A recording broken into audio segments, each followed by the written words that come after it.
capítulo 1, versículos 1, y vamos a estar leyendo versículos 1 al 2 por lo pronto, pero esperamos cubrir hasta el versículo 11 esta noche. Y el título del mensaje de esta noche es Cuidando la sana doctrina. Cuidando la sana doctrina. ¿Está conmigo? Primera de Timoteo 1 dice así: Pablo, apóstol de Cristo Jesús, por mandato de Dios nuestro Salvador y de Cristo Jesús nuestra esperanza. ¿A quién? A Timoteo, verdadero hijo en la fe, gracia, misericordia y paz de parte de Dios Padre y de Cristo Jesús nuestro Señor. Que la palabra de Dios sea bendita en nuestros corazones esta noche. Esta carta, hermanos, voy a darles un poquito de trasfondo. Han pasado ya algún tiempo. Si ustedes recuerdan, estamos estudiando Filipenses, ¿cierto? Los domingos.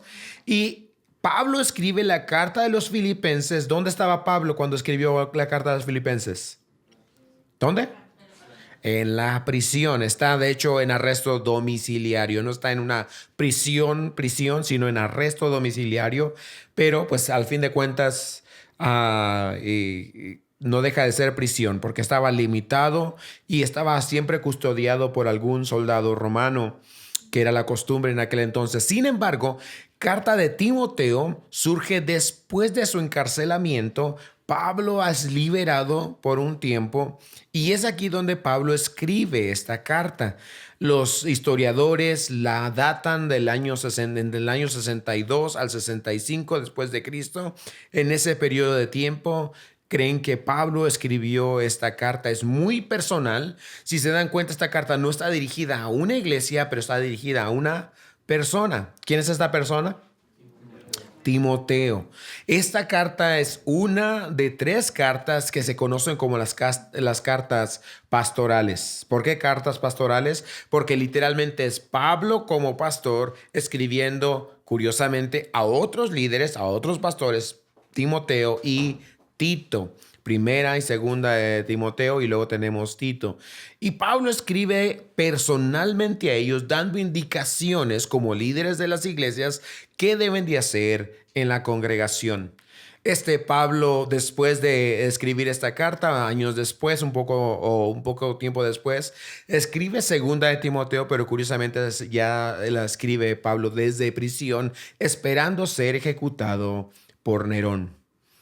Entonces, es muy importante. Esto es un poquito de trasfondo. Otra cosa que quiero que noten dentro del trasfondo de esta carta es que Pablo escribe, ya lo sabemos, a Timoteo. Timoteo fue discípulo de Pablo. La Biblia nos dice que Timoteo fue hijo de papá griego y de mamá hebrea. Y el papá como que no figuró mucho en la vida de Timoteo, por lo menos no espiritualmente.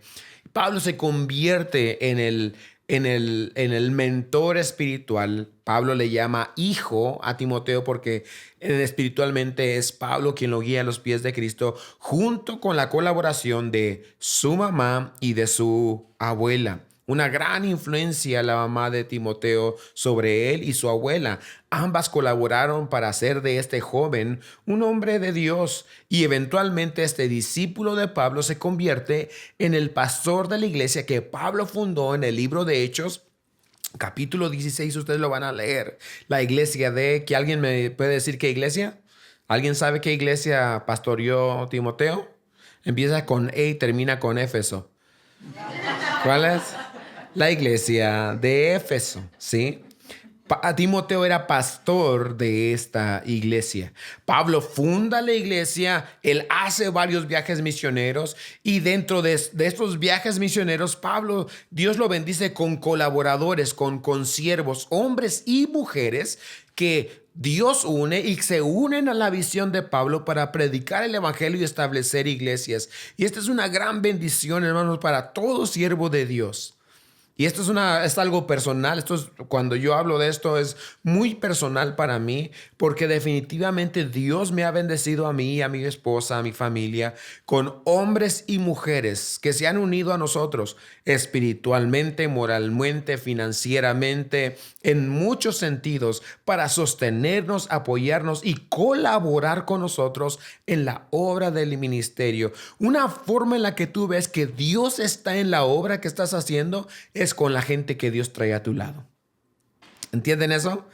Tú quieres saber si Dios está en lo que quieres hacer, pues Dios mueve a su pueblo para concentrarse contigo, para unir brazos contigo y hacer la obra del Señor. Le pasó a Pablo, él tuvo compañeros como Bernabé, Timoteo, Tito, Lucas, estuvo a Priscila, a Aquila, a Apolos, y les puedo mencionar a muchos otros. Lidia, una mujer rica. Bueno, Pablo tuvo muchas personas a su lado. Yo no sé si bueno, sí sé que le he platicado, pero ya no sé a quién le platico. Pero cuando Dios nos llamó a nosotros aquí a Vegas, les he dicho muchas veces, yo no quería venir a Vegas. Mi esposa estaba más dispuesta, más abierta, más sensible a la voz de Dios. Yo, la verdad, estaba muy renuente. Yo no quería. Tenía mi ministerio, mi iglesia, mi casa, mi perro, que es algo que de verdad todavía lo extraño a mi perrito. Y todavía allá está en México, está muy bien. Pero yo tenía, hermano, estaba feliz de la vida. Gracias a Dios ni problemas tenía en la iglesia. Muchas veces cuando te sales de una iglesia es porque ya tienes problemas, ya tienes broncas. Pero yo ni eso. Hasta la fecha, creo que todos aquí han conocido a mi pastor que me envió de México y seguimos siendo buenos amigos. Pero Dios nos llamó, pero la verdad yo no quería venir, tenía temor. Lo que hoy ustedes saben que si no vives en Vegas, si estás en cualquier parte del mundo, escuchas de Vegas y Vegas es como la boca del infierno, ¿verdad? Así te la cuentan. Y no estamos lejos de eso, pero la verdad yo no quería. Pero la escritura, leyendo yo la escritura, leí esa porción donde Dios le llama a Pablo. Pablo no quería ir a Corinto. Pablo también estaba siendo llamado por Dios a visitar Corinto y Pablo no quería. Y entonces Dios le dice, no tengas miedo de ir a esa ciudad. Y la palabra que Dios dijo a Pablo es esta, porque yo tengo mucho pueblo en esa ciudad. Y eso fue el ánimo para Pablo. O sea, en otras palabras, ya había gente preparada por Dios para recibir a Pablo, ya sea gente preparada, me refiero a creyentes quizá, o gente que Dios ya estaba obrando, que no eran creyentes, pero ya el Espíritu de Dios estaba obrando en ellos. Ya a Pablo le tocaba nada más ir a experimentar cómo Dios hacía la obra. Y hermano, literalmente, cuando yo recibí esa palabra del Señor y la leí, la tomé a pecho en mi corazón, que ese es mi versículo que me inspiró a venir aquí a Vegas. Lo descubrí de primera mano con cada uno de ustedes y con muchos otros hermanos que Dios ya tenía preparados.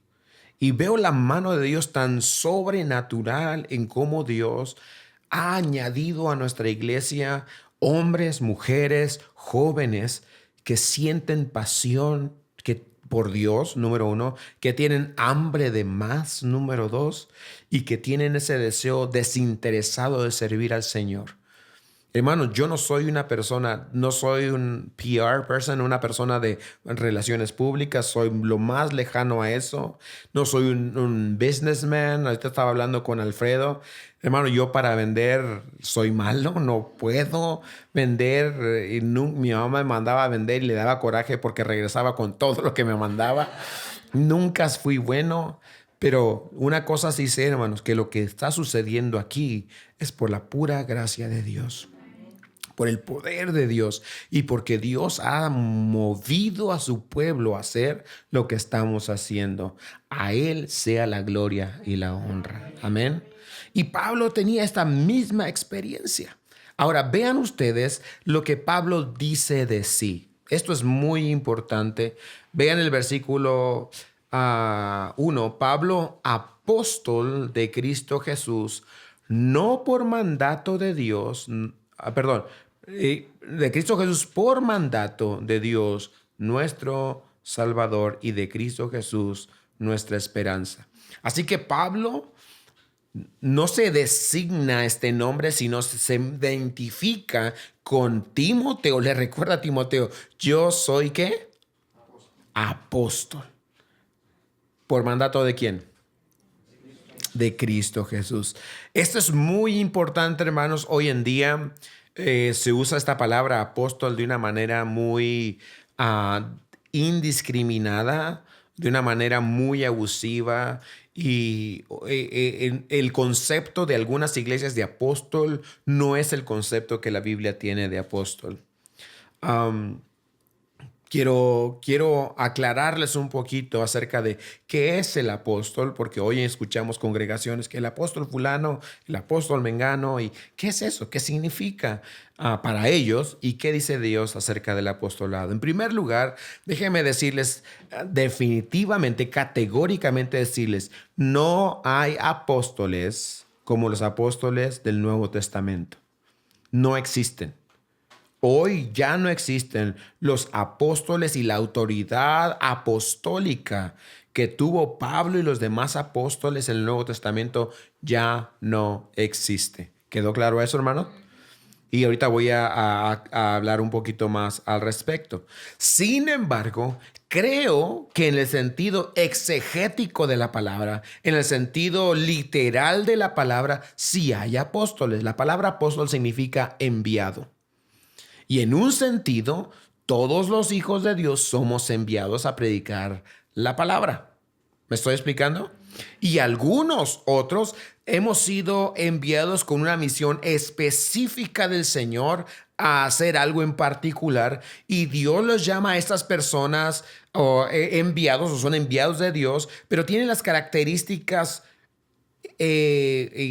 quizá las características no la autoridad apostólica, pero sí las características del apóstol, en el sentido de que eran personas que iniciaban algo nuevo, que no tenían temor al peligro, a la muerte, y que en el Señor establecían la voluntad de Dios y esparcían el evangelio, como lo hizo el apóstol Pablo.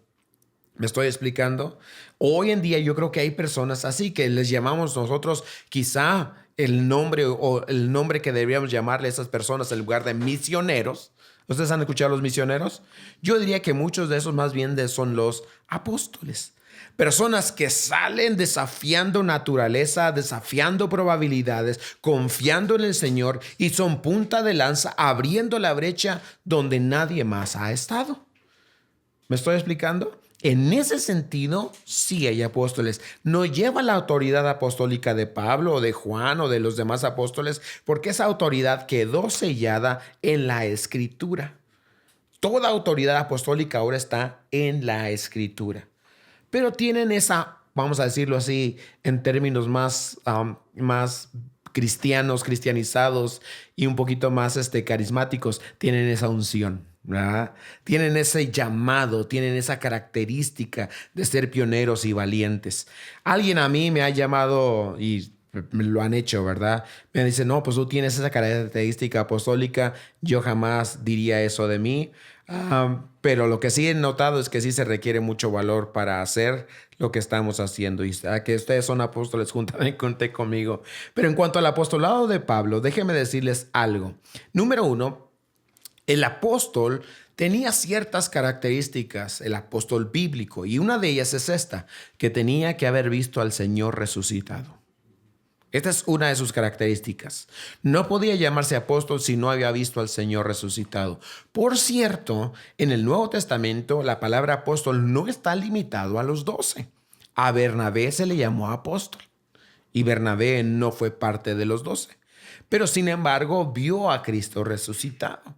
Y el apóstol Pablo fue uno de ellos.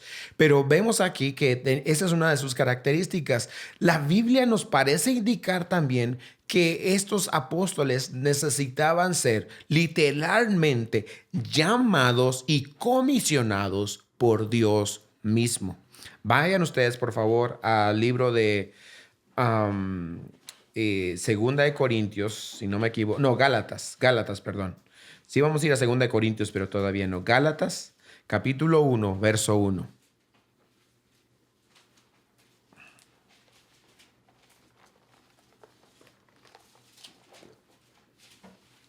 ¿Están ahí? Pablo apóstol, no de parte de hombres. ¿Cómo dice la Reina Valera? No de hombre ni por hombre. No de hombre ni por hombre. Como se dan cuenta, la nueva versión de las Américas dice no de parte de hombre. Lo hace muy claro, ¿verdad? Ni mediante hombre alguno. ¿Qué está diciendo Pablo? Que su apostolado no es porque alguien lo asignó, un hombre lo asignó, no fue por medio de influencia humana, no fue, sino por qué, sino por medio de Jesucristo y de Dios el Padre, que lo resucitó de entre los muertos.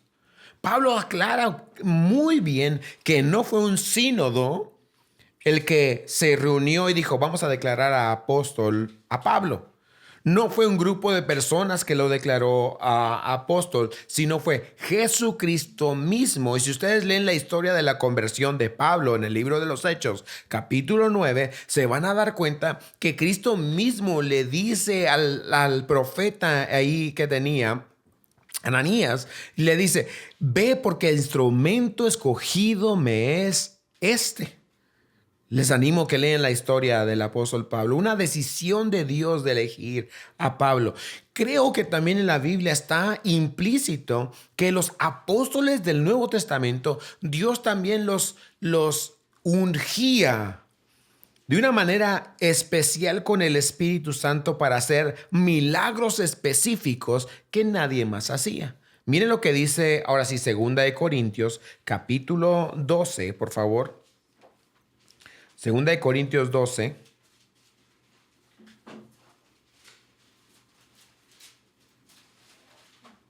Versículo 12.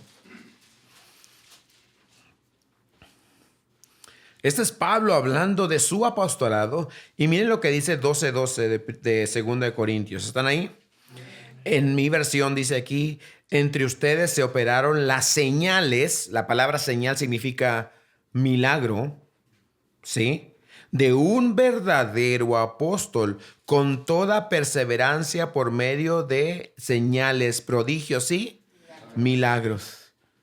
Los apóstoles del Nuevo Testamento, Dios los usó de una manera especial, incluso en este contexto.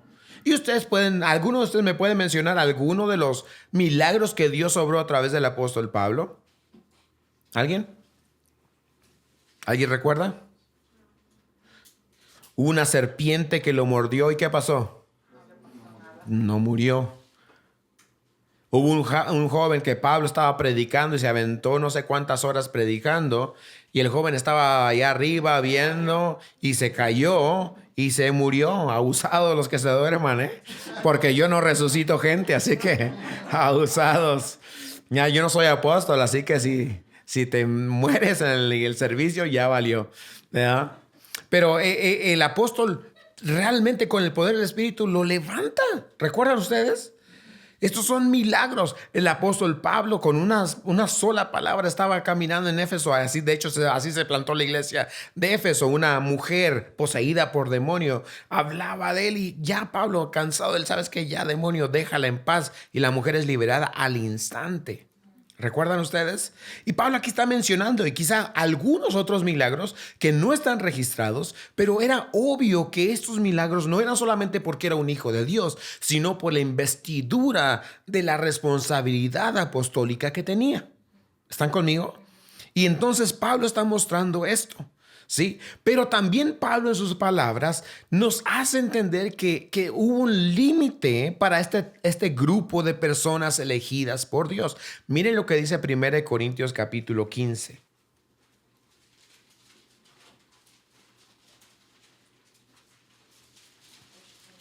Primera de Corintios 15.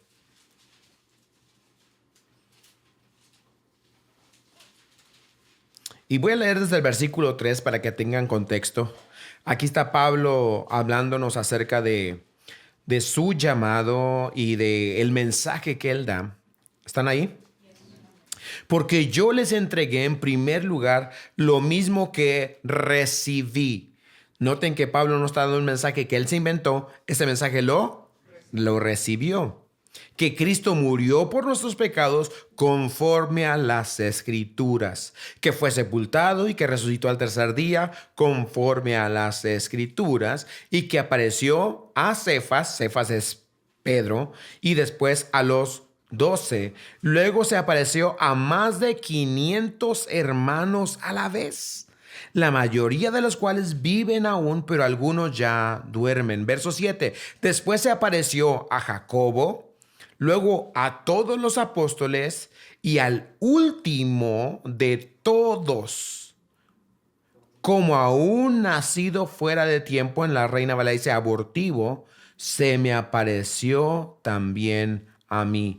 Noten lo que dice Pablo, el último de todos. Está diciendo Pablo, se acabó. ¿Se dan cuenta? El último de todos, como aún abortimo, ya, como luego decimos nosotros, el pilón, ¿verdad? Él fue. Entonces, Pablo, apóstol, espero que esto les ayude, y obviamente este no va a ser suficiente o quizá no quede satisfecho, puedes estudiar por tu propia cuenta. Pero el punto que estoy haciendo es que los apóstoles o la autoridad apostólica del Nuevo Testamento ya se acabó con el apóstol Pablo. La autoridad apostólica ahora está en las Escrituras. La Biblia nos dice que nosotros, la iglesia, es edificada sobre el fundamento que son los profetas y los apóstoles. Y aquí está. Cuando un hombre en una iglesia dice yo soy apóstol y quiere presumir de autoridad apostólica en la iglesia, te voy a decir una cosa, huye. Porque esa persona está ahí nada más para manipular a los demás. Ya se acabó esa autoridad apostólica. ¿Están conmigo? Esas personas que hoy se llaman apóstoles y que quieren usar de su autoridad apostólica para decirle a todo mundo qué hacer, cómo hacerlo y cuándo hacerlo, lo único que están privando a la congregación y a la iglesia, los están privando de su habilidad de razonar, de discernir y de aplicar la palabra de Dios y vivir para Cristo como Cristo dice en su palabra. ¿Están conmigo, hermanos? Sí. Habiendo dicho eso, les digo, creo que todavía hay hombres y mujeres con ese espíritu apostólico, con ese ímpetu apostólico y con ese llamado apostólico de ir y abrir brecha, de ser punta de lanza en obras que aún no existen. ¿Están conmigo? Bueno, regresando a la escritura, Pablo, apóstol de Cristo Jesús, por mandato de Dios nuestro Señor, están ahí, verso 1, y de Cristo Jesús nuestra esperanza, a Timoteo. Vean, hermanos, cómo Pablo establece claramente el orden de autoridad. Dios lo establece a él como apóstol, y ahora Pablo como apóstol se dirige ¿a quién? A Timoteo. Hay un orden de autoridad. Esta carta de Primera Timoteo, hermanos, ha sido diseñada por el Espíritu Santo a través de Pablo, número 1, para educar a la iglesia de cómo debe regirse la iglesia. Por eso en oración elegí esta carta para nosotros. Este grupo siempre ha sido el núcleo de la iglesia que ahora se ha plantado, y es importante que nosotros como núcleo y como estudiantes de la palabra de Dios sepamos cuál es el orden eclesiástico que Dios espera que tengamos. ¿Están conmigo? ¿Cómo se rige la iglesia? Número 2, también fue escrita para prevenir a la iglesia acerca de los falsos maestros. Y número 3, para enseñarle a la iglesia cómo es que debe de vivir moralmente. Establecer cómo vamos a regirnos, establecer que debemos cuidarnos de las falsas doctrinas y cómo es que como iglesia debemos de expresar nuestra vida cristiana en una forma moral y en orden. Amén. Y este va a ser el proceso en el que vamos a ver. Pero una de las cosas claras que está diciendo aquí, para que una iglesia funcione, que tiene que haber un respeto a la autoridad. Pablo establece su autoridad como apóstol y le dice a Timoteo, a ti te estoy hablando, mi verdadero hijo en la fe. Y luego más adelante vamos a ver que le dice a Timoteo, y tú, Timoteo, tienes que decirle a la congregación lo que tienen que hacer. ¿Se dan cuenta? Hay un orden de autoridad, donde la autoridad se va pasando de uno a uno para que la iglesia tenga paz, para que la iglesia esté dentro del plan de Dios. Dios así lo puso. Que ahora para nosotros como iglesia local, nuestra cabeza es Cristo. Pero dentro del orden de la iglesia, Dios ha establecido también autoridad. Y más adelante vamos a estar viendo eso. Y a medida que los que tienen esta autoridad la respetan, la honran y viven de acuerdo a ella, y los que están bajo autoridad respetan y honran esta autoridad, va a haber armonía, va a haber crecimiento, va a haber salud en la iglesia. Amén. Entonces dice Pablo a Timoteo, verdadero hijo en la fe. ¿Por qué verdadero hijo? Bueno, porque Timoteo ha expresado con su vida que ha recibido la fe. Para Pablo, Timoteo no solamente era su hijo en la fe porque Timoteo levantó la mano y dijo, yo quiero aceptar a Cristo, sino porque Timoteo verdaderamente se había convertido en un discípulo de Jesucristo. Esta expresión verdadero hijo en la fe significa realmente has probado con tus obras y con tu testimonio que eres un hijo de Dios, que has nacido de nuevo. Pues este fue el principio que Jesucristo dijo, por sus obras los conoceréis, ¿no es cierto? El árbol se conoce por su fruto, ¿sí? Y Pablo está diciendo a Timoteo un elogio muy maravilloso.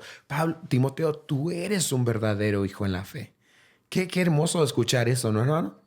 Que alguien venga y te diga, hey, tú, no solamente por lo que dices, sino por cómo vives, tú eres un hijo de Dios. Se nota que eres una persona de Dios. Yo creo que es uno de los más grandes elogios que podemos recibir de este lado de la eternidad. Por la gente en las calles, en nuestro trabajo, en nuestro contexto, que digan, yo sabía que algo diferente en ti. Yo sabía, no solamente porque hablas diferente y no es porque me hace sentir extraño, sino porque veo algo diferente. Y dice aquí, verdadero hijo en la fe. ¿Se dan cuenta? Pablo está haciendo un paralelo entre la vida de esta persona y la fe de esta persona. De manera que, y no sé si en la mente de Pablo estaba la idea de lo que dijo Juan, que a todos los que creen en su nombre les dio el derecho de ser llamados, ¿qué? Hijos de Dios. No me sorprendería que Pablo tuviera eso en contexto. De que Pablo estuviera diciendo, tú eres un verdadero hijo de Dios. Pero la otra implicación es esta, que Pablo era el responsable. Él guió a Timoteo. Qué orgullo el de Pablo poder decir, yo hablé con él, le hablé de Cristo, lo instruí y mira lo que está haciendo, mira la vida que está llevando. Juan dijo una cosa maravillosa en una de sus cartas, no tengo mayor gozo que mis hijos anden en la fe. Y esto es un gozo y mi anhelo es que cada uno de ustedes puedan tener este privilegio, este gozo de decir, yo traje a esta persona a los pies de Cristo. Y no solamente la traje, le ayudé en su caminar con Cristo. Y ahora mira lo que está haciendo para el Señor. Mira su vida, el fruto. No hay cosa más grande en esta tierra, hermanos, que poder traer a otra persona a los pies de Cristo. Y Pablo saluda a Timoteo diciéndole gracia, misericordia y paz de parte de Dios nuestro Padre y del Señor Jesucristo. Y la gracia es el favor inmerecido de Dios. La misericordia es el amor expreso de Dios. Y la paz es el resultado de haber recibido estas cosas. Así que Pablo le desea la mejor bendición. Y no le dice Pablo, ojalá que encuentres esposa. No sé si Timoteo era casado. No le dice, ojalá te ganes la lotería. Sino que Pablo dice, mira, Timoteo, lo que necesitas como pastor, como un joven, porque Timoteo era un joven con el contexto cultural en el que se encontraba, sino que le dice, mira, lo que necesitas es la gracia de Dios, su misericordia y su paz. Y si lo meditas por un instante, te vas a dar cuenta que es eso lo que todos necesitamos. La gracia de Dios, su misericordia y su paz. Algunos de ustedes, seguidores del béisbol, se enteraron de que el día de ayer falleció a Fernando Valenzuela, mi tocayo, ¿verdad? El Toro Valenzuela. ¿Alguien sabe de eso? No, no, nadie sabe de eso. Algunos, uno que otro. Bueno, Fernando Valenzuela fue yo diría que el pitcher más famoso de los Dodgers a lo mejor, pero muy famoso, mexicano. Ah, este, y algo que estaba leyendo acerca de él es esto, que en una de sus, sí, en sus entrevistas una vez dijo esto acerca del béisbol. El béisbol me lastima, dijo él, porque empieza en la primavera, cuando todo está floreciendo y es un momento padre, divertido. Continúa en el verano y disfrutamos el verano, pero se acaba la temporada del béisbol en el otoño y entonces todo queda solo. Y él así expresaba que disfrutaba su vida mientras estaba jugando béisbol. Llegaba el otoño donde la temporada se acababa y había un vacío en él. Yo creo que todos experimentamos esto. Que lo único que puede traer llenura a nuestra vida es Dios. La gracia de Dios, la misericordia de Dios y la paz de Dios. ¿Estoy explicando, hermanos? Ojalá que este sea mi corazón para ti y para mí. Es que esto sea lo que reine, que la gracia de Dios, el favor inmerecido de Dios, el amor constante de Dios y su paz gobierne tu vida, porque todo tiene su tiempo en este mundo. Hay tiempo de sembrar, tiempo de cosechar, tiempo de reír, tiempo de llorar, tiempo de nacer, tiempo de morir, tiempo de hablar, tiempo de callar. Pero hay una cosa constante en esas fluctuaciones, en esas temporadas de la vida. Hay una constante para los hijos de Dios: su gracia, su misericordia y su paz. Que donde quiera que te encuentres en la vida, ya sea que tengas o no tengas, ya sea que rías o llores, ya sea que siembres o coseches, que celebres la vida o llores la muerte, hay una constante: la gracia, la misericordia y la paz de Dios. Y que ese es mi deseo para ti y para mí, que esa constante sea en tu vida y en mi vida. ¿Cómo te apropias de la gracia, la misericordia y la paz de Dios? Mira el texto lo dice: gracia, misericordia y paz de parte de Dios. ¿Y de quién? De nuestro Señor Jesucristo. Es a través de esa relación, de esa intimidad, esa comunidad con Dios, que podemos disfrutar de su gracia, misericordia y paz. Te puedo apostar que si tú no estás en esa comunión en este momento, si no estás en esa relación de Dios, ahí está la gracia, la misericordia y la paz, pero tú no eres capaz de disfrutarla porque no estás cuidando esa relación. Ahí están presentes, pero están inalcanzables. Y esa es la ironía para los cristianos: tener tanta bendición a la mano y a la vez tenerla tan lejos, porque no nos hemos dedicado a buscar al Señor. Pero alguien dijo esto, que la gracia y la misericordia de paz están tan lejos de ti como en una oración. Y quizá este día lo que necesitas hacer es simplemente esa oración y decir: Señor, reconozco las estaciones del tiempo. Reconozco, como dijo Eclesiastés, para todo hay tiempo. Pero también sé, Señor, que hay gracia, misericordia y paz constante. Vengo a ti, regreso a ti. Mi oración para ti es esa. Amén, hermanos.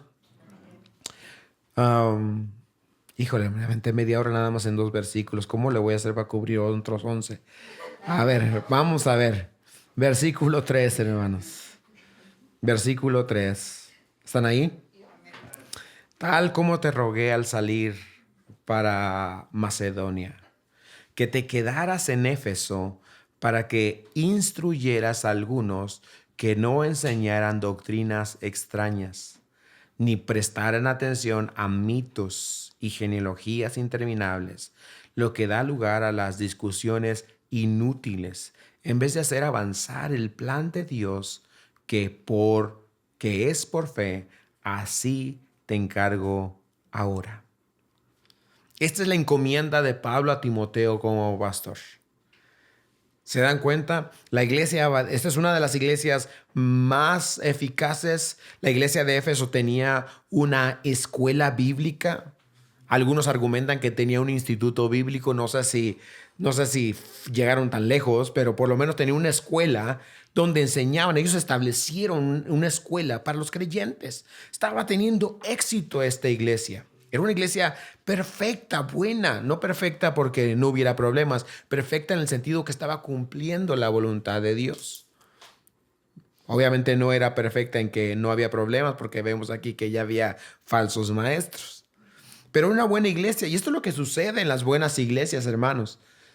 Las buenas iglesias siempre están siendo acechadas por las malas enseñanzas. Las buenas iglesias siempre están siendo acechadas por las malas enseñanzas. Déjeme decirles, familia, de antemano, Awaken Oasis va a ser acechada por las malas enseñanzas. Y generalmente no es a través del pastor, es a través de la congregación. No digo que no, los pastores no seamos afectados por las malas doctrinas y las falsas enseñanzas, pero generalmente es a través de la congregación. ¿Sí? Debemos cuidarnos todos. Pablo le escribe a Timoteo y le dice, mira, te rogué cuando salí a Macedonia, quédate para que instruyas a algunos. ¿Qué es la instrucción? Que no enseñen falsas doctrinas. En otras palabras, Pablo lo que está diciendo es esto: diles que se callen. No dice, a ver, explica, vamos a debatir, siéntate tú ahí, yo me siento acá y dime por qué tienes la razón y por qué yo tengo la razón. No, simplemente le dice, instrúyeles que paren. Instrúyeles que cierren el pico. Es lo que está diciéndoles, que no lo hagan más. Porque así es como se trata con la falsa doctrina en la iglesia. Simplemente se detiene. No platicamos, no arguimos, no hacemos mesa redonda para ver si podemos llegar a un punto neutro. La falsa doctrina no tiene lugar en la casa de Dios. No tiene lugar. Y esto es algo que todos nosotros como iglesia tenemos que entender y abrazar. En aquel entonces, en Éfeso se adoraba a una diosa, la diosa Diana. ¿Recuerdan ustedes? La diosa Diana. Y ustedes pueden leer el libro de Hechos, capítulo 16, y se van a dar cuenta lo fanáticos que eran. La influencia no solamente religiosa que tenía esta cultura, pero también tenía una influencia económica y de poder tan grande. Es más, cuando Pablo estaba predicando en Éfeso, por poco lo linchan, porque precisamente cuando sacó el demonio de aquella mujer que estaba dándoles dinero, ¿sí?, a las personas, no les gustó la pérdida económica. Además de la diosa Diana, se hacían figuritas, se hacían diferentes cosas y era un gran ingreso económico para la ciudad. Y déjame decirte que en el momento que te metes con la economía de una ciudad, en ese momento tú ya estás siendo tachado. Y el asunto es, hermanos, que muchas veces sí, la iglesia, la fe en Cristo va a afectar la economía. Va a afectar la economía de una ciudad. Esa teoría de que en Cristo la ciudad va a ir así, no necesariamente. No necesariamente. Porque no sé si ya entendiste el mensaje, pero el evangelio no vino a hacerte rico económicamente. El evangelio vino a hacerte rico espiritualmente. ¿Están conmigo, hermanos? Y eso de que, no, si tenemos líderes cristianos, la economía del país sería mejor. Pues hermanos, ¿cuántos cristianos sabemos? Y nuestra economía no está tan buena. Amén. ¿Quién falló? ¿El Señor? ¿Tú? No, hermanos, es que no fuimos llamados a ser ricos aquí en la tierra. Fuimos sido llamados ricos en la fe. Pero el punto es de que había doctrinas falsas y Pablo dice, no, deténlas. ¿Es esa tu actitud hacia las doctrinas falsas? ¿Las detienes? ¿Las ignoras? ¿Por qué esa debe ser nuestra actitud? Pablo aquí le dice, ni prestes atención a mitos y genealogías interminables, interminables, lo que da lugar a discusiones inútiles en vez de ver avanzar el plan de Dios que es por fe. Así te encargo ahora. Hermanos, las iglesias se dividen muchas veces por tonterías. Sí, falsas doctrinas, pero en ocasiones opiniones tontas. Por eso, que si de qué color se pinta la iglesia, que si se pone este mueble o no se pone este mueble, que si las luces, que si el sonido, que si ponemos o no ponemos, si le subimos o le bajamos. Ay, hermanos, la historia de la iglesia tiene tantas manchitas vergonzosas porque le dimos lugar a opiniones, le pusimos nuestras opiniones por encima de la gracia de Dios. Pusimos nuestras opiniones por encima de la palabra de Dios. Y Pablo está diciendo, hay un peligro grande, y a Timoteo le dice, simplemente deténlo. Y yo creo que esta es una manera para nosotros pensar tanto en las falsas doctrinas como en las opiniones personales y gustos personales. Si nos aferramos a ellos, vamos a causar división. Si nos aferramos a ellos, vamos a causar contienda y confusión. Hablando de las falsas doctrinas, ¿cómo podemos nosotros defendernos de la falsa doctrina? Pues, hermanos, en primer lugar, conocer la sana doctrina. Y por eso me encanta la manera de enseñar que tenemos, de ir libro por libro, verso por verso. Yo digo que esta es una de las mejores formas de hacerlo, porque tratamos de cubrir toda la escritura. No hay manera que yo le huya a uno de los versículos. Ustedes yo tengo contabilidad con ustedes, porque ustedes me ven que me salto unos 5 o 6 versículos y dirán, a ver, pastor, ¿qué pasó con estos versículos? ¿No? Pero no hay manera. Es tan fácil, hermanos, de repente hacer del púlpito un lugar de entretenimiento, ¿no es cierto? Un lugar de donde le podemos decir a la gente lo que la gente quiere oír. Y yo he visto, hermanos, el púlpito ser maltratado de esa manera. El podium que Dios nos ha dado a los pastores para traer la palabra, el evangelio, utilizado para agendas personales, ya sea para extraer dinero, poder, para entretener a la gente. Y no estoy diciendo, hermano, yo soy en contra de que la palabra de Dios se predique de una manera aburrida y trato de no hacerlo, pero al final de cuentas la importancia no es lo divertido que se predica la palabra, sino que se predique la palabra, ¿sí? A ustedes saben, de vez en cuando me aviento mis chistes o mis chascarrillos, pero mi intención no es darle prioridad al chiste. Mi intención es de que los que se duerman se despierten, ¿verdad? Porque como les dije, no puedo resucitar muertos, ¿verdad? Entonces no quiero que eso me suceda. Pero el enfoque es la palabra de Dios. El centro es la palabra de Dios. Y es triste, hermanos, que muchos lo hacen en la plataforma de su manera de pensar. Y hemos visto, ¿no? Personas que hacen el púlpito en lugar de hablar de la palabra, hablar de la política. Y hermanos, la política no tiene lugar. No puedes comparar el evangelio y la política. No es, hermanos, ay, no sé ni cómo decirlo, hermano. La verdad, Cristo se mantuvo lejos de la política. Y hay tantas personas que quieren sacar la palabra, si quieren encontrar ahí un texto para justificar su tendencia política. Y les voy a decir una cosa, a ver, si tú le explicas eso al Señor Jesús, ¿qué te diría? Y el Señor Jesús siempre lo dijo las palabras más populares del Señor Jesús. Dale a César lo que es de César y a Dios lo que es de Dios. ¿Me estoy explicando, hermanos? El púlpito no es para eso. Y me atrevo a decir que pastor que utiliza el púlpito para hablar de política en lugar de hablar de Cristo está enseñando falsa doctrina.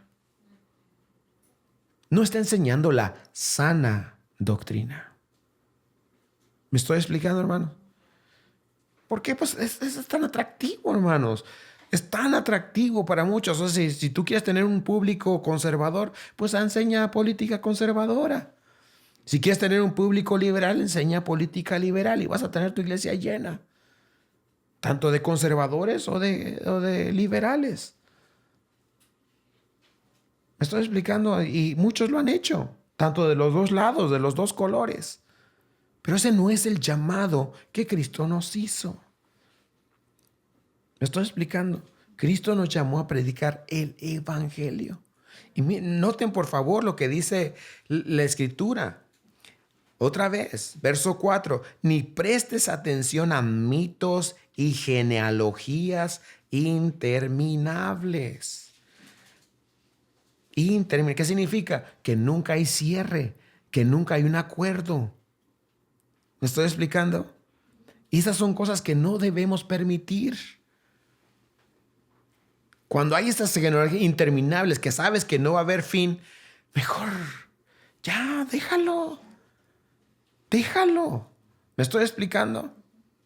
Porque el púlpito se va a convertir en un lugar de exclusión en lugar de un lugar de la verdad.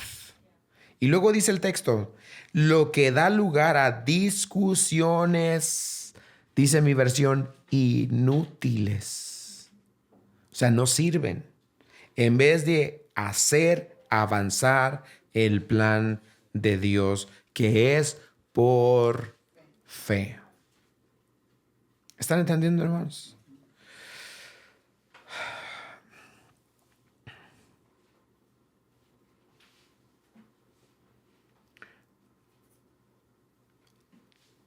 Yo estoy en contra de que se le quite la vida a cualquier persona. Y por supuesto a un bebé no nato. Por supuesto, estoy en contra del aborto. La mejor manera que puedo yo ayudar en esa área es predicando el evangelio. Es desde este púlpito predicar el evangelio. Para que a medida que vas creyendo en el verdadero evangelio, la gente va creyendo, la gente se va alejando de esas prácticas. ¿Me estoy explicando? En los tiempos de Pablo, a la diosa Diana se le hacían toda cantidad de sacrificios, incluso humanos. Es interesante que Pablo nunca mencionó nada en contra de los sacrificios humanos. ¿Por qué? Había un tono, hermanos, Pablo vivió en un tiempo tan perverso. Pero Pablo no menciona tantas cosas que sucedían en Roma. Cosas horribles, hermanos.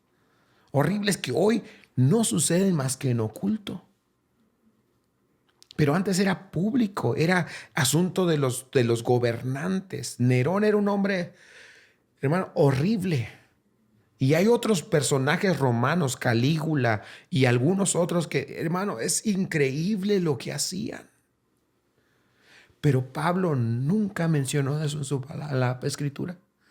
Lo que mencionó es esto, y Pablo lo dijo: yo me propuse no saber entre ustedes una sola cosa, a Cristo y a este, porque el mensaje de Cristo es lo que necesitamos.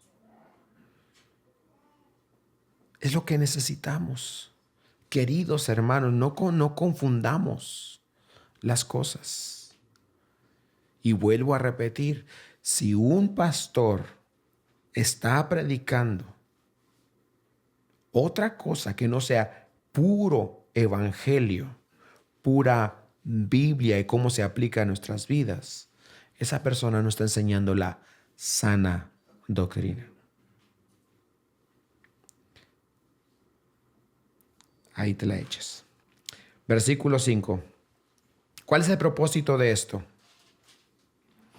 Pero el propósito de nuestra instrucción es que el amor nacido de un corazón puro, de una buena conciencia y de una fe sincera.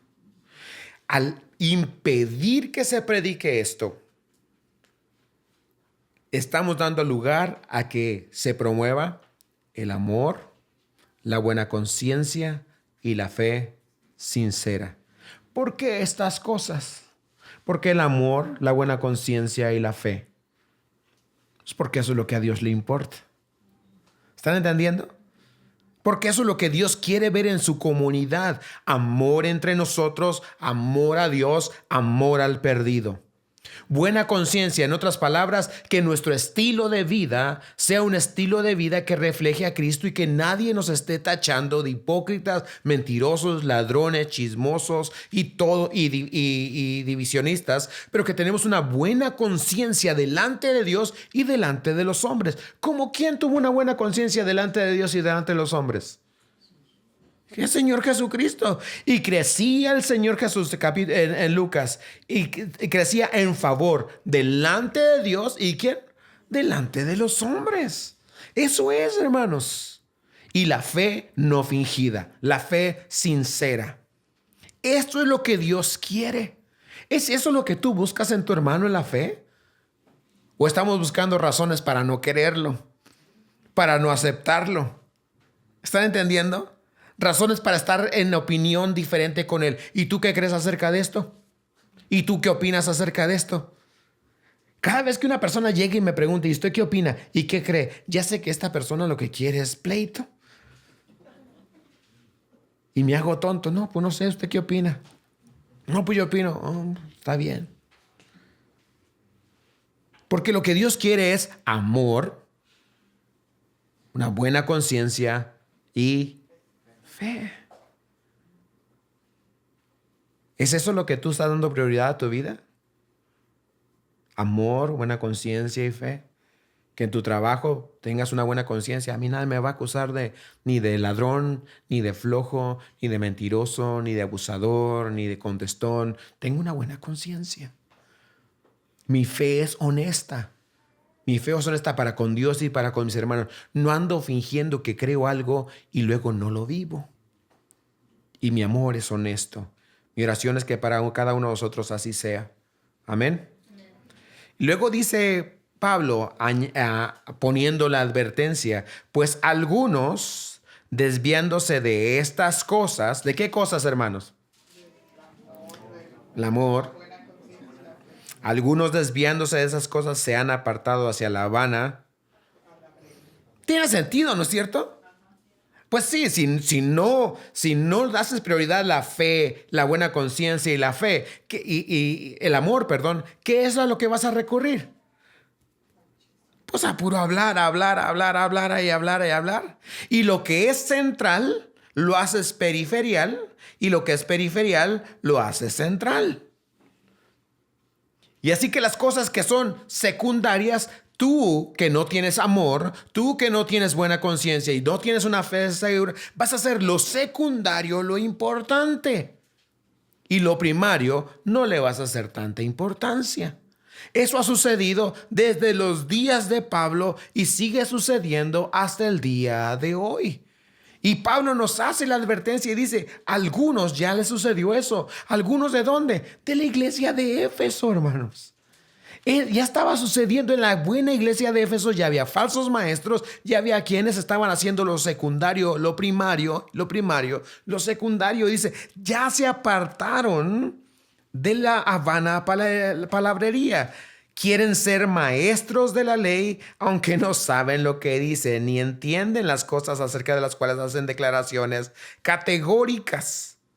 ¿Sí? Específicamente está hablando de la ley ahora. Ya va a entrar a un tema de discusión que es la ley. Y les dice esto, hablan de la ley, pero no saben lo que están diciendo. No entienden todavía. Déjenme decirles qué es lo que está tratando de decir Pablo.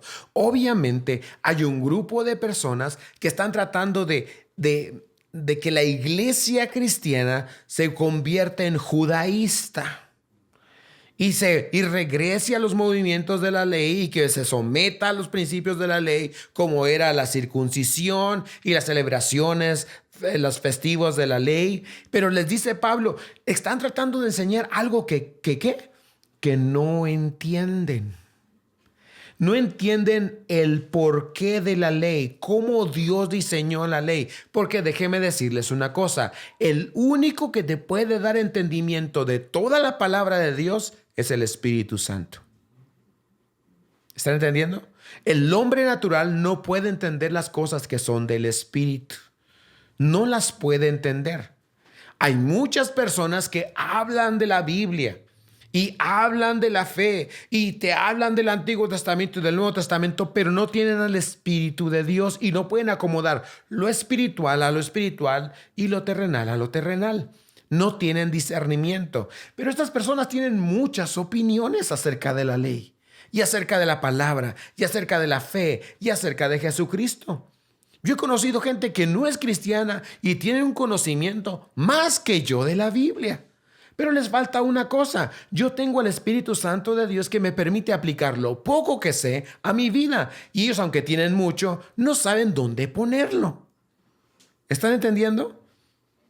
Y tú tienes esa gran ventaja como hijo de Dios, que Dios te ha dado el Espíritu Santo. Y es importante entender la palabra de Dios. Pablo va a hacer una explicación sencilla de la ley en este momento. Pero quiero que entiendan una cosa, hermanos, la importancia de que nosotros realmente nos convirtamos en personas que estudian, meditan y practican la palabra de Dios. Si no, cualquiera te va a engañar. ¿Se han dado cuenta que la mayoría de las falsas religiones, por lo menos las religiones que le llaman cristianas, tienen la Biblia en la mano? Tú le preguntas a un mormón, ¿tú crees en la Biblia? Oh, yo creo en la Biblia. Y dice, hasta te regalo una Biblia, pero también te doy el libro del mormón. Y tú dices, ay no, esta gente es buena. Me dijeron que quieren venir a darme estudios a la casa y se portan tan bien y su camisa blanca me da tanta confianza, ¿verdad? Que los voy a dejar entrar. Porque esto no, pues es que hablan de la Biblia. No, un testigo de Jehová, le preguntas, ¿crees? Oh, sí, nosotros creemos en la Biblia. Y no solamente en eso, creemos en el verdadero Dios, en Jehová. Y si no, pues son gente tan amable. Y luego dices tú, no, pues yo conozco cristianos que no son nada amables, son bien groseros. Estos han de ser buenos, ¿verdad? Y dices, me gustaría darle estudios y los recibes. Pero una vez más, hermano, el hecho que te hablen de la Biblia no significa que entiendan la Biblia, ni que amen al Dios de la Biblia. Y esto es lo que Pablo está diciendo. Estas son personas que están causando división, ya lo vimos.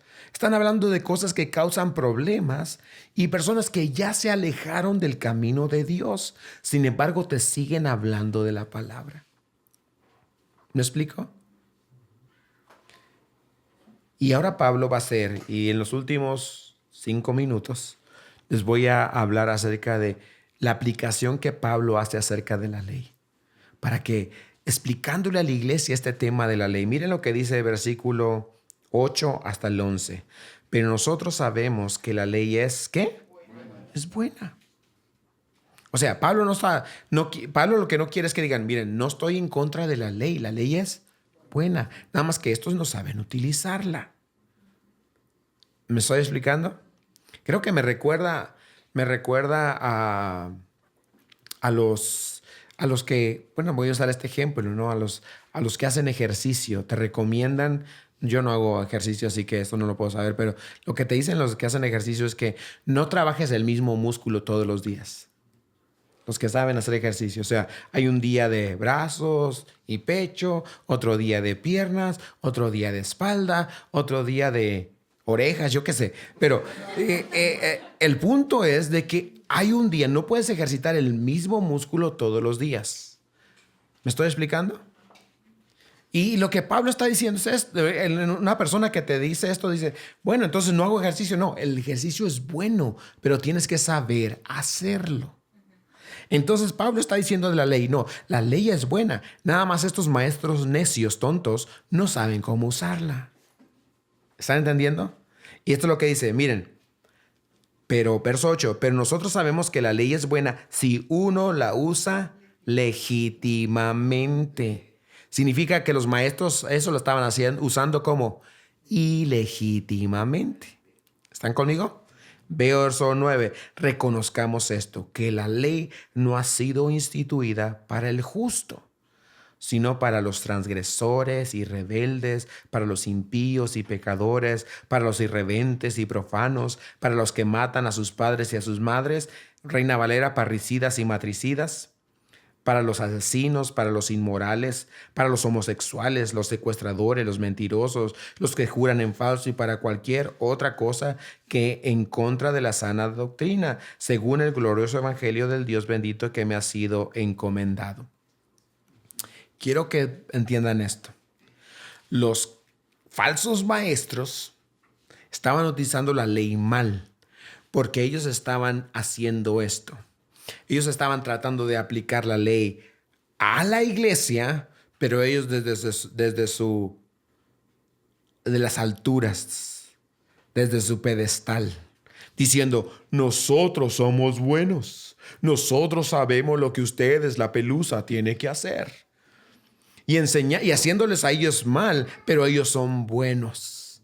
¿Como quiénes?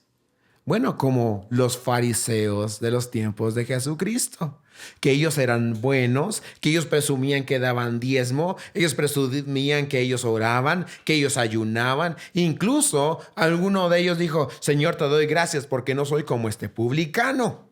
¿Recuerdan ustedes? Lo que Pablo está diciendo es lo siguiente, que la ley no es dada para el justo. Y la pregunta, ¿quién es justo? Ahí está el punto. Que estas personas estaban diciendo, la ley es para ustedes. Ellos eran justos, los malos eran ellos. Lo que Pablo está diciendo, esta ley fue dada para todos nosotros, pero fue dada para que nos diéramos cuenta de nuestra injusticia. Hermanos, la lista que acabamos de leer está muy pesada. Vamos a leerla de nuevo. Vean. No ha sido dada para el justo, sino para los transgresores, rebeldes, para los impíos y pecadores, para los irreverentes y profanos, para los que matan a sus padres y a sus madres, para los asesinos, para los inmorales, para los homosexuales, secuestradores, mentirosos, los que juran en falso y para cualquier otra cosa que es contraria a la sana doctrina. Pablo lo que está diciendo es esto. Todos nosotros estamos en esa lista. Así es como se aplica la ley. Todos nosotros. La semana que viene vamos a ver a Pablo decir de los pecadores. De esta lista de pecadores, homosexuales, asesinos, rebeldes, yo soy el primero. Este es el problema de los que aplican mal la ley. La ley es buena para hacernos sentir terribles por nuestro pecado. ¿Me estoy explicando, hermanos? Y esta lista, no dudo, hermanos, siendo Pablo el plantador de esta iglesia en Éfeso, no dudo que esta lista está basada en las personas que él conoce, que son parte de la iglesia, e incluso de algunos de sus falsos maestros. ¿Están entendiendo? O sea que había falsos maestros pervertidos sexualmente, había falsos maestros rebeldes, orgullosos. ¿Me estoy explicando? Pero ellos querían aplicar la ley a otro y no a él. Y la congregación se olvidaba también que había eso. Y lo cierto es, hermanos, que esta lista es la lista de nosotros. Personas que en algún momento fuimos así. Oh, yo no he matado a mi mamá y a mi papá, pero la Biblia dice que el que deshonra a padre y madre debería morir. Y algunos de nosotros quizás no los matamos físicamente, pero en la mente, sí. La Biblia dice que el que se enoja y dice necio a su hermano ya es un asesino. Que el que mira a la mujer de su prójimo con una mente sucia ya es culpable de adulterio. todos nosotros estamos ahí. Ese es el propósito de la ley, hacernos sentir culpables. Esa es parte del evangelio, que el peso de la justicia de Dios caiga sobre nosotros y nos diga, tú eres culpable. Y después de esa culpa, de ese dolor en nuestro corazón, podamos decir, ¿quién me ayudará? Y el Señor diga, yo pagué por tus pecados, yo te doy vida eterna, yo te puedo transformar y lo que tú no eres, yo lo puedo hacer posible por medio de mi obra. Eso es lo que está diciendo Pablo. Que la ley es buena, la otra parte del mensaje, la ley es la primera parte, la otra parte es la salvación y la victoria que hay en Cristo Jesús. Y Pablo lo va a decir la semana que viene, pero el punto es este, hermanos, que las personas que no entienden la palabra de Dios nunca van a poder hacer eso, porque el principio de la palabra de Dios es este, que primero se tiene que aplicar a tu vida. Primero se tiene que aplicar a tu vida para que luego se aplique a los demás. Queremos ser una iglesia que realmente predica la palabra de Dios. Amén, hermanos. Y esto significa que todos formamos parte de esto. De repente se le pone toda la carga al pastor. Pastor, predíqueme la verdad. Usted déme un buen mensaje. Tranquilo. ¿Qué de ti? ¿Te estás predicando la palabra a ti mismo? ¿Estás viviendo el mensaje? ¿Te estás aplicando la verdad? ¿Estás usando la palabra legítimamente? ¿O nada más es una persona que se siente y le gusta escuchar buena verdad, sin embargo no la aplica? Es la iglesia, más adelante lo vamos a ver, el estandarte de la verdad. No es el pastor, es la iglesia. ¿Me estoy explicando? Somos todos juntos. Mi parte es predicarla y vivirla y aplicarla a mi propia vida. Tu parte es oírla y aplicarla a tu propia vida. Y llegar y cuando el fuego de Dios está en mí por medio de la palabra, que ese fuego se encendie porque tú ya eres un carbón encendido y juntos hacemos una llamarada increíble en esta sociedad porque estamos siendo movidos por la palabra de Dios juntos. Y este es el problema de los falsos maestros, que siempre están imponiéndole a los demás, pero ellos no llevan la carga. ¿Me estoy explicando? Que ellos hablan de rectitud, pero no son rectos. Que ellos hablan de lo que los demás deben hacer, no de lo que yo tengo que hacer. Pablo me encanta porque él decía, hermanos, Cristo vino a salvar a los pecadores. Yo soy el primero. Y lo que Pablo está diciendo no es el primero de haber sido salvo, sino el líder de los pecadores. O sea, yo soy el presidente de todo pecador. ¿No es eso interesante de esas personas que andan con pancartas y que están en la calle? Les dije, yo estoy en contra del aborto, ¿verdad, hermanos? Pero también estoy en contra de esa gente que se pone con las pancartas enfrente de las clínicas de aborto. ¡Hey, asesinos de niños! Hipócritas. Hipócritas. A eso no nos llamó el Señor. Nos llamó el Señor a vivir, a aplicar el evangelio a nuestras propias vidas. No a condenar a la gente. No hacerlas, ¿están entendiendo, hermanos? Eso es hipocresía. Es muy fácil levantarse, escribir una pancarta ahí, comprar unos plumones de $2 y pues escribir lo que el papel aguanta lo que tú le pongas. Lo que tú le pongas, ahí le pones un versículo y asesinos y no sé qué, o si es en contra de la homosexualidad, homosexuales, pervertidos, yo lo que sé. Tú eres el mismo, tú eres el primero de los pecadores. Estamos agradecidos de que Dios nos haya perdonado a nosotros, pero no se nos olvida que estábamos en la misma condición. Estamos en la misma condición de perdición, de suciedad.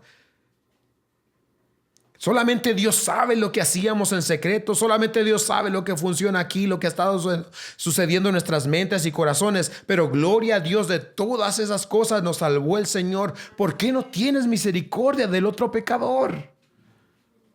¿Por qué no tenemos compasión? La palabra de Dios es buena cuando se usa legítimamente. ¿Me estoy explicando? Y Pablo por eso les dice a Timoteo, deténlos, que eso no sucede en la iglesia de Éfeso. Hermanos, conclusión. El Señor quiere que nosotros, cada uno de nosotros, demos prioridad a lo que Cristo le dio prioridad. Amor, buena conciencia y una fe no fingida. Si vives y vivimos de esa manera, nuestro mensaje va a ser mucho más poderoso. Solamente con tu misma presencia, tu mismo amor y compasión traerá convicción a los pecadores. ¿Como quién? Como Cristo Jesús. Jesús en la cruz, en silencio, nunca le dirigió una palabra a ninguno de los ladrones. Él no inició la conversación. ¿Recuerdan ustedes? En la cruz, Cristo simplemente sufrió y habló con el Padre. Y al principio los dos ladrones, dice la Escritura, le acusaban y le injuriaban y le decían, pájate, defiéndenos. Pero hubo un momento en que uno de ellos, al ver a este hombre, al Dios hombre en la cruz, el Espíritu Santo lo tocó. Al recordar quizá algo de la Escritura que sabía del Antiguo Testamento. Y de pronto cambia la actitud, le dio vuelta, le giró en cuestión de segundos o minutos quizá. Y le dice, hey, ya, párale al otro. Yo estoy aquí y tú, porque somos culpables. Pero él no ha hecho nada. Y luego le dice al Señor Cristo callado. ¿No es eso maravilloso, hermanos? Cristo callado y le dice, ¿de dónde sacó esta verdad tan profunda? Este hombre entendió algo que muchos no entienden y le dice a Cristo, Señor, acuérdate de mí cuando vengas en tu reino. ¿Sabes qué entendió este hombre? ¿Qué le dijo a Jesús cuando vengas en tu reino? ¿Quién es Jesús?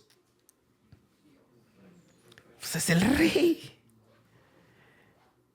En ese momento cambió de decirle, bájate, que no sé qué, a decirle, tú eres rey. Y no solamente eso, porque es el rey, entonces sí es el Mesías. Y si es el Mesías, eres Dios. Y si eres Dios, tú puedes salvar. Y si tú eres todas estas cosas, yo puedo confiar en ti. Así, hermanos. Y entonces el Señor le responde, hoy estarás conmigo en el paraíso. El destino de un hombre transformado con una vida de amor, fe y una buena conciencia, la de nuestro Señor Jesucristo. Si Él lo pudo hacer, tú y yo también podemos. ¿Oramos? Señor, gracias por tu palabra esta noche.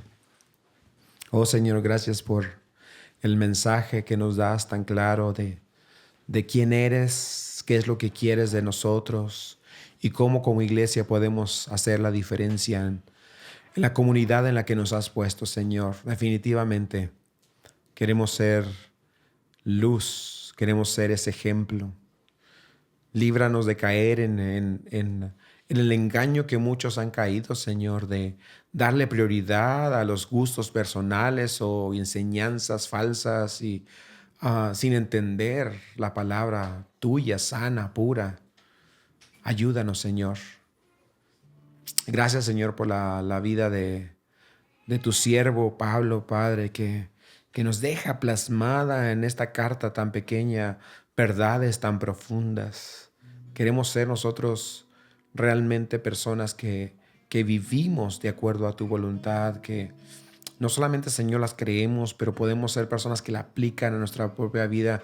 Como Pablo dijo, Señor, usar legítimamente el mensaje del Antiguo, del Nuevo Testamento, el mensaje del Evangelio, que es finalmente el que salva, transforma y bendice al hombre. Señor, te pido una unción especial para cada uno de mis hermanos esta noche. Que tú les llenes de tu espíritu, de este discernimiento especial que hay en ti, Señor. Esta capacidad de poner lo espiritual a lo espiritual y lo terrenal a lo terrenal. Danos, Señor, como iglesia, esta unidad, este sentir. Únenos como nunca antes ha estado la iglesia. Únenos para hacer la obra que nos has llamado a hacer, Señor. Pone en nuestro corazón esta sensación de misión aquí, Señor. No estamos, yo lo creo firmemente, no estamos aquí nada más para abrir un edificio. Estamos aquí para representarte a ti, Señor, y vivir para ti en el contexto del domingo, pero también entre semana, en el trabajo de mis hermanos y en la escuela de los jóvenes, Señor. En el nombre de Jesús te pido que tú los bendigas y los uses, los empoderes con este espíritu de paz, con esta actitud de amor, con este deseo de ser irreprensibles, tener una buena conciencia donde quiera que se encuentren y vivir una fe no fingida, Señor, que sea real en cada instante de nuestras vidas. Bendice a tu iglesia esta noche, Señor. Queremos ser eso, queremos ser columna y baluarte de la verdad, Cristo Jesús, de la Escritura y de las promesas que tú tienes para nosotros, Señor. Bendice a tu iglesia, Padre. Bendice a mis hermanos. Llénales de ti, en el nombre de Jesús. Amén.